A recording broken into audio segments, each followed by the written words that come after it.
Halo semuanya, pernah nggak sih ngerasa pikiran kita lari kenceng banget sampai rasanya susah dikendaliin? Nah, dalam bahasan kali ini, kita akan sama-sama menelusuri sebuah peta kuno buat melatih pikiran, sebuah jalan ke dalam diri kita lewat praktik kebaktian dan meditasi. Oke, jadi perjalanan kita bakal dimulai dari fondasinya dulu ya.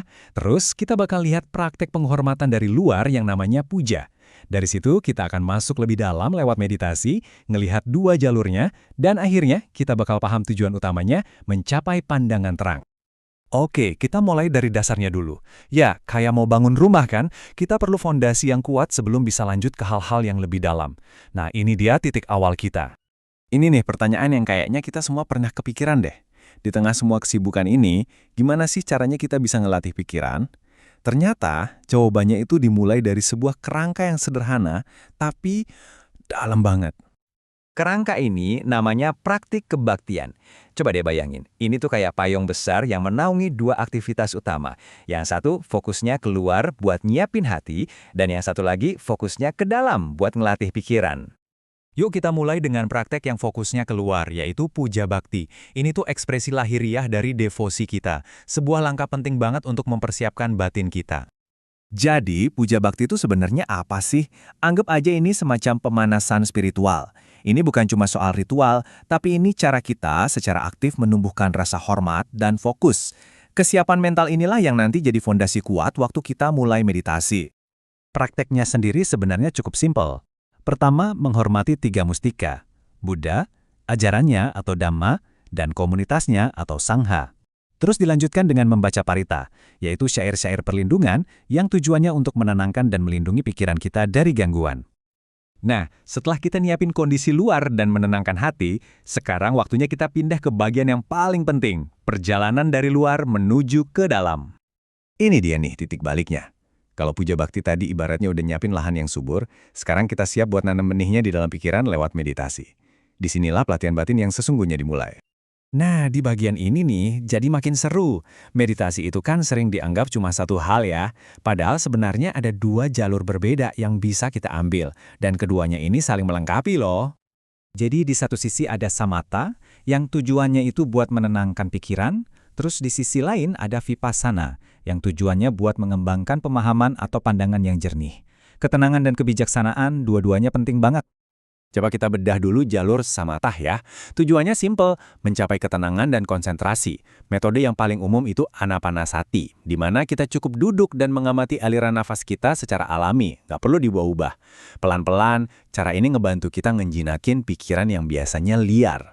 Nah, poin pentingnya tuh di sini. Samatha ini menciptakan kondisi yang ideal. Coba bayangin, waktu permukaan danau pikiran kita tenang, baru deh kita bisa lihat dengan jernih apa yang ada di dasarnya. Ketenangan ini jadi landasan mutlak buat kebijaksanaan. Dan melihat ke dasar danau inilah yang ngebawa kita ke jalur kedua, vipassana.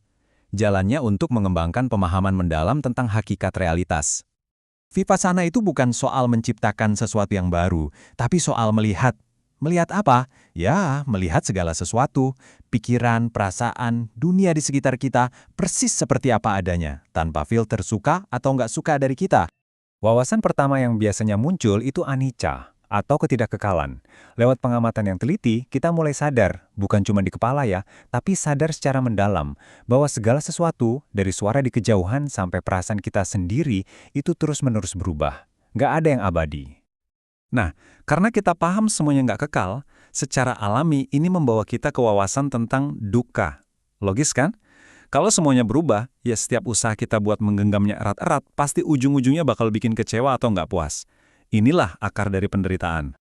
Dan ini mungkin wawasan yang paling menantang, anatta atau tanpa diri. Ini adalah pemahaman bahwa di balik semua pikiran, perasaan, dan sensasi kita, itu nggak ada inti aku yang solid dan permanen. Apa yang kita sebut diri itu sebenarnya cuma sebuah proses yang terus mengalir, kumpulan elemen fisik dan mental yang selalu berubah.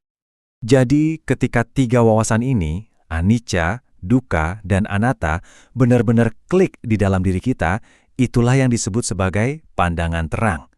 Ini bukan cuma tahu di otak, tapi sebuah pemahaman langsung yang mengubah total cara kita memandang dunia. Jadi, sekarang kita bisa lihat gambaran besarnya ya, gimana setiap bagian ini saling nyambung jadi sebuah jalan yang utuh. Puja bakti itu nyiapin hati dan pikiran kita. Meditasi samatha ngasih ketenangan yang dibutuhkan, dan meditasi vipassana memakai ketenangan itu buat menumbuhkan kebijaksanaan sejati.